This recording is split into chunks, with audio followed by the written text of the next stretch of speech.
bàbá ìbínú pọ̀ ẹ bá má jẹ́ kẹ́nikẹ́ni kí wọ́n wá mọ̀ sọ̀rọ̀ débi pé yóò bínú yínú to that extent. Nǹkan kan wá bẹ tó wá ṣe mí lè mọ̀ ìgbà tí Mufti Diyar ó máa fi sí ọ̀rọ̀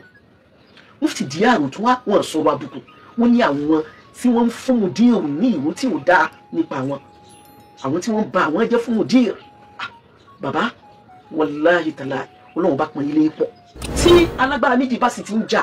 àwọn ọ̀tá máa ń lo avenue yẹn láti wọnú ẹ̀ láti dá oríṣiríṣi mùsíbà nílẹ̀ lè tàgbé gbogbo ẹ̀yin tẹ́ ń bẹ pẹ̀lú bàbá wa Mudiru Markaz. Mo ń wò yí pé ṣẹ̀dẹ̀ fẹ́ wọn ṣá ṣẹ̀dẹ̀ nífẹ̀ẹ́ wọn ṣá ṣé kìí ṣe pé ẹ̀ ń rò pé bóyá Mudiru sẹ́yìn bàbá n tó sẹ́yìn yẹn ọ̀làgbára pọ̀. Kí bàbá wa Mudiru Markaz bàbá ẹ dákun ṣe sùúrù Ọlọ́run tó ní wá gan ó ní inna Allaha ma'a as-sabirin ẹ ṣe sùúrù.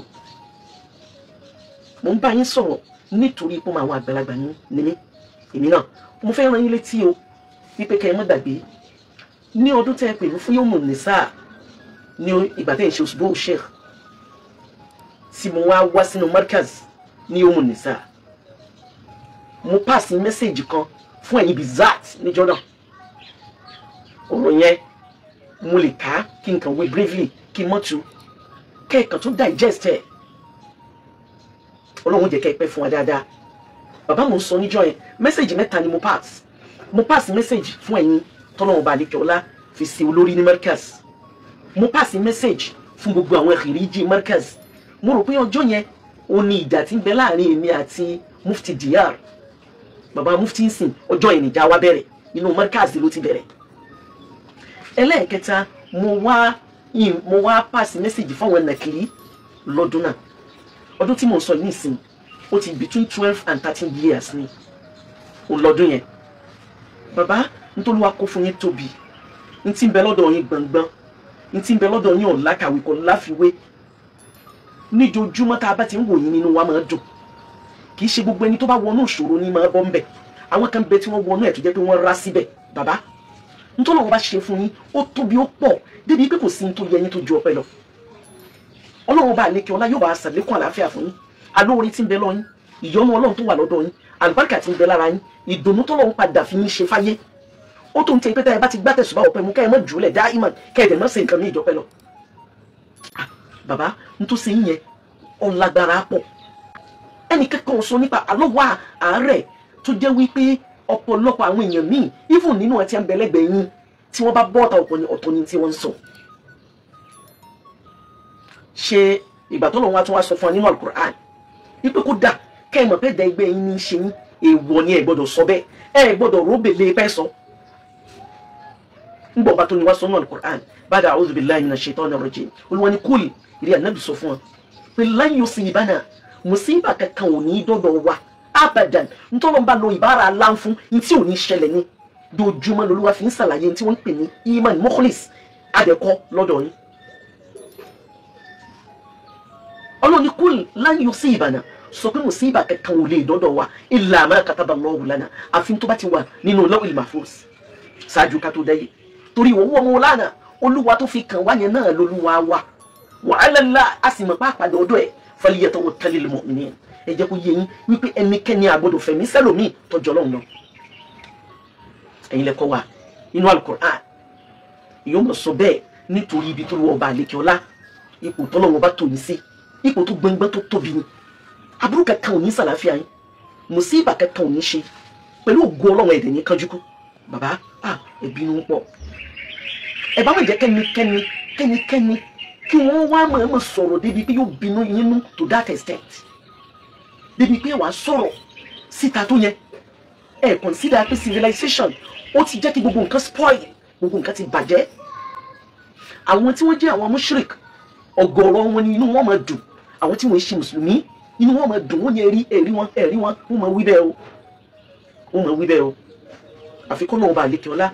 kó jọ kó máa bá wa tún gbogbo nǹkan ṣe. Nǹkan kan wá bẹ tó wá ṣe mí lè mọ̀ ìgbà tí Mufti Diyar ó máa fi sí ọ̀rọ̀ Mufti Diyar tó wá wọn sọ̀rọ̀ àbùkù wọ́n ní àwọn tí wọ́n ń fún mùdírù ní ìwé tí ò dáa nípa àwọn tí wọ́n bà àwọn jẹ́ fún mùdírù. Bàbá wàláhì tàlá Ọlọ́run bá pọn ilé pọ̀. Nígbà wọ́n sọ ọ̀rọ̀ yẹn wọ́n sọ ní sọ pé wọ́n fi tàbùkù yín. Ọlọ́run bá lékè láti mú àpọ́nlé yẹn wá tó sì tóbi tó jẹ́ pé dáwọ́lá àwọn àgbàlagbà àlùbáríkà tàwọn tàná oríire tàwọn tàná ìdùnnú tàwọn tàná dáwọ́lá tàwọn tàná ó ń bẹ lọ́dọ̀ yín. Olúwa mọ̀ pé fún yín tán.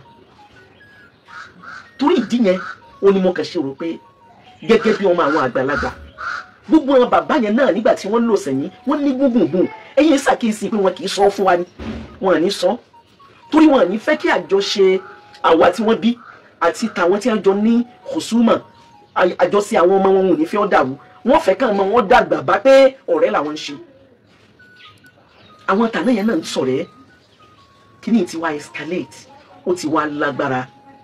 léyìí tá à ń gbé gbogbo ẹ̀yin tẹ́ ń gbé pẹ̀lú bàbá wa Mudiru Markaz. Wọ́n wò yí pé ṣẹ̀dẹ̀ fẹ́ wọn ṣá ṣẹ̀dẹ̀ nífẹ̀ẹ́ wọn ṣá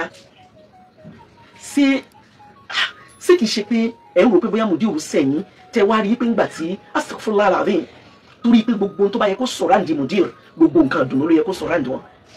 Kódà tí Mudiru bá ń think otherwise gbogbo ọ̀nà lẹ fi gbọ́dọ̀ gbé kúrò lọ́dọ̀ wọn ẹ gbọ́dọ̀ gbé kúrò lẹ́mìí wọn ká má tiẹ̀ wo bèlè pé wọ́n á fi react.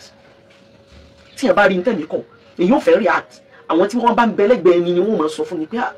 ẹ dákun bàbá yìí ṣe sùúrù àní wọ́n ṣàlàyé implication kan yẹn kí ni nǹkan yẹn lè bí. Gbogbo oríṣiríṣi náírà tí alukur'an tó lọ́n tó ní alukur'an ti wọ́n wa nípa pé kò sí tó lè ṣẹlẹ̀ ọ̀dọ̀ òun la gbọ́dọ̀ fi sí ṣáà ti gbàgbé yẹn ni torí àtẹ̀lé nǹkan míì ní gbogbo ọ̀nà òun la fi gbọ́dọ̀ nígbàgbọ́ sí nǹkan míì tó jọ lọ́hùn lọ. Ọ̀dà kí ni mánà ilmu tawhid kí ìtumọ̀ tawhid kí lẹ fẹ́ ká gbọ́yé nínú ẹ̀. Ọlọ́run bá lékè ọlá yóò jẹ́ kẹ́mi yóò gùn bá wa. Mo sì ń fàsìkò yìí mo fi wá ń sọ̀rọ̀ lọ sọ́dọ̀ Mufti Diyar Fadilati Sheikh Suleiman Farouk Oníkìjìpá. Bàbá pẹ̀lú ògo Ọlọ́run bá lékè Ọlọ́run ní fi mùsíbà ṣe yín Ọlọ́run ní fi aburú ṣe yín Ọlọ́run bá lékè ọlá kò ní fi ẹnì kankan nù yín lẹ̀kùn mọ́ra wọn Ọlọ́run ní fi yín lẹ̀kùn mọ́ Mudiru Ọlọ́run ní fi Mudiru lẹ̀kùn mọ́ yín torí pé nǹkan kan ò gbọdọ̀ ṣe kankan náà méjèèjì àti gbogbo tó jáde lára yín.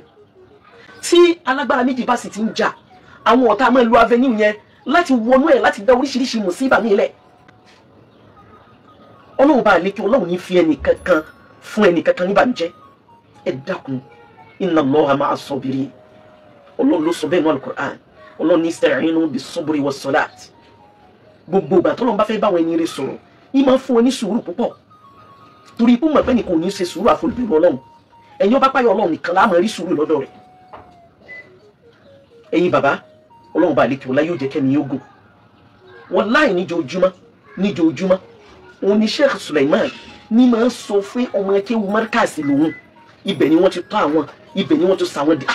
nǹkan yìí sùn lágbára débi kí ó ti wá fẹ́ hàn wípé ọ̀pọ̀lọpọ̀ àwọn èèyàn míì tí wọ́n tó Sheikh Suleiman ní marhala òun ni wọ́n bínú ni wọ́n wà lọ́ọ̀ gbin ìbínú yẹn sí ọkàn Mudiru. Nǹkan yìí lágbára púpọ̀. Ẹ̀yin bàbá òun náà ni mo fẹ́ bá sọ̀rọ̀ Ramadan míì la wà yìí òun náà ní ń tán lọ yìí ẹ má jẹ́ káwọn àwọn tí wọ́n yìí sọmọ ìpìlẹ̀ tí wọ́n rẹ́ ni bí wọn tí wọ́n kàn ní opportunity ẹ má kàn jẹ́ kí wọ́n kàn máa fi yín ka kí ni wọ́n ń pè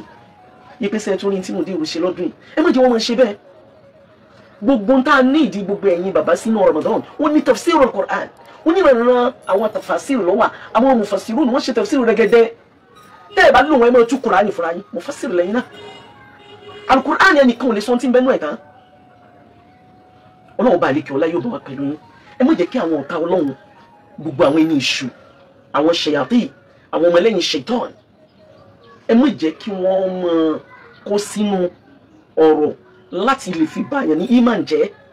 torí inú tá a gbọ́dọ̀ nígbàgbọ́ sí òun ní tẹ̀wọ́ra mention yẹn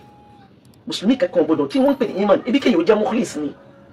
kódà kéèyàn má think about that thing àìmọye lẹ́yìn tí pé nǹkan tíntín ló ṣe tó dẹ̀ ṣe sábàbí ikú ẹ̀. Bàbá Ọlọ́run jẹ́ kẹ́ ẹ pẹ́ fún wa mi ìfẹ́ sọ̀rọ̀ púpọ̀ jù Ọlọ́run bá lékè ọlá yóò jẹ́ kẹ́mi yóò gùn bàbá Mufti Diyar Ọlọ́run jẹ́ kẹ́mi yóò gùn Ọlọ́run bá ṣàlékún rírì yín Ọlọ́run ní ba Islam jẹ́ Ọlọ́run ní balẹ̀ Yorùbá jẹ́ Ọlọ́run wá ní balọ̀ ní jẹ́ precisely because Allah ti sọ bẹ́ẹ̀ torí pé both of you àti lọrin náà ni à ń fi àsìkò yìí kí bàbá wọn bá lọrin ṣéwù wallahu yasimuka minan nas I'm sorry bẹ́ẹ̀ ni bí a bá ní wallahu yasimuka minan nar náà lábá sọ fi bàbá ò ní gbóhùn náà bí lè pé wọ́n wò ọlọ́run sì tún bá wa sọ wọn níbi tí ọ̀tá wallahu yasimuka minan nas la takhafu darakan wala takhsha wala hawla wala quwwata illa billah. Àgbọ́ yìí pé bàbá ti ṣàlàyé àwọn èèyàn sì ti dá sí lọ́pọ̀lọpọ̀ ìwọ̀nba bí làákàyè tèmi náà ṣe mọ́ nítorí ọlọ́run àwọn nǹkan yìí ọlọ́run bá lè tọ́lá yóò bá wa ṣàlékún rírì yín yóò sì jẹ́ kẹ́ ṣàyè àwọn àgbàlagbà fẹ́ ní tí máa sọ lẹ́ẹ̀kan pé mo fi pè ní sákèsì káwọn èèyàn wọn pé alájà kan láti náà pé àbá sákèsì òun láyé Al-Qur'an tó lọ ní fabima rahmatin minallahi linta lahu walau kunta faddan galizal qalbi lahanfadu min hawlik mi ní tu bàbá o anakumullah ọlọ́run jẹ́ kẹ́mi yóò gùn ẹ má ya Qur'an yẹn ó dẹ̀ yé yín tán ẹ dẹ̀ mẹ́ǹtẹ́ náà yà yẹn torí ẹ̀ náà ní gbogbo àwọn ẹni rẹ tí wọ́n ń bẹ̀lẹ́gbẹ̀ẹ́ yín ò ṣe kúrò ọlọ́run kó jọ kó bá a ṣàlékún jíjẹ́ ní ire wọn ẹ dákun àwọn ẹni ibi tí wọ́n bá jẹ́dà nǹkan dánú rẹ̀ sí tí wọ́n bá ń sọ̀rọ̀ tí ò dá sí ti mùdírù ẹ lé wọn jìnnà ká lè rẹ́ ni mùdírù lò pẹ́ ká lè rà láàfin àwọn lò pẹ́ ká lè rà àlùbáríkà àwọn lò pẹ́ ká lè rí gíga àwọn lò pẹ́ ká lè rí dáadáa àwọn lò pẹ́. ìbànújẹ́ kì í sọ̀rọ̀ ara ìbànújẹ́ kì í sọ̀rọ̀ ara ìbànújẹ́ kì í sọ̀rọ̀ ẹ̀mí ọlọ́run bá àlekè ọlá kò ní jẹ́ àjọ náà bá dá àbànújẹ́ ọlá nàbẹ̀ wa Muhammad sallallahu alayhi wa sallam bàbá wa kìíní àti kejì àdúrà náà láṣẹ fẹ́ méjèèjì àti pè ń sàkíyèsí bàbá wa mufti Diyar ọlọ́run bá àlekè ọlá yóò bá wa pẹ̀lú yín ọlọ́run bá ṣàlékún ṣọ́ ẹ̀ lórí yín ẹ dákun gbogbo àwọn tó lè máa fẹ́ yín náà ní máa bú ẹ lé wọn jìnnà tíyàn bá ń wò yín tíyàn bá ń wo mufti astagfirullah pẹ̀lú tèmi àkíyèsí mi ṣe ni mò ń sọ yóò máa rí ìbẹ̀rù ọlọ́run nínú ṣe nínú ọ̀rọ̀ yóò mọ̀ pé ẹni ọ̀tọ̀ ni mufti Diyar ẹni ọ̀tọ̀ ni mufti Diyar nípa abolúwọ̀ balẹ̀ ọlọ́run náà sì ni onímọ̀ sí ẹnì kọ̀ọ̀kan bó ṣe ṣe bí àgbàríkà yẹn ṣe wá tó yẹn bí àgbàríkà mufti ṣe tó yẹn bí oríire ṣe tó yẹn bí mufti ṣe jẹ́ àgbáyé tó yẹn tí wọ́n bá bẹ̀rẹ̀ pé kí ni àṣírí mufti Markazini àgbàríkà nù Markazi pọ̀ oríire tí ń bẹ nínú Markazi pọ̀ ìdùnnú tọ́lọ́ fi sí Markazi pọ̀ dáadáa tí ń bẹ nínú Markazi pọ̀ ọlọ́run balẹ̀ kí ọlọ́run ní ìbàjẹ́ ẹ má jẹ́ ayé àyẹ̀pọ̀rọ̀ inna Allaha la yuhibbul farihin ọlọ́run bá òní ṣe wá lẹ́yìn tí ó yàrá ọ̀pọ̀rọ̀ ọlọ́run bá yóò sì bá wa ṣàlékún ìṣọ́ rẹ̀ lórí yín yóò bá ṣàlékún oríire fún yín yóò bá ṣàlékún àlùbáríkà fún yín nǹkan ní yé nìkọ̀ọ̀kan sì ní ìbàjẹ́ ó bẹ̀rẹ̀ látòrí gbogbo ọmọdé nìkọ̀ọ̀kan bí àti gbogbo wa náà gbogbo ọmọ wa pátá òun náà ni wọ́n mọ̀ dára rí lójú wa ọlọ́run bá ṣe ọlọ́mọ àdùnnú kalẹ̀ ọlọ́run nàbí wa Muhammad sallallahu alayhi wa sallam ẹ̀yin náà ọlọ́run wa jẹ́ àtẹ̀lé yín pẹ́ nínú ẹ̀sìn ọlọ́run jẹ́ kẹ́mi yóò gùn yóò bá ṣàlékún àlàáfíà yín ọlọ́run bá ṣàlékún oríire yín ọlọ́run bá ṣàlékún ìdùnnú yín yóò bá ṣàlékún ìyọ́nú ọlọ́run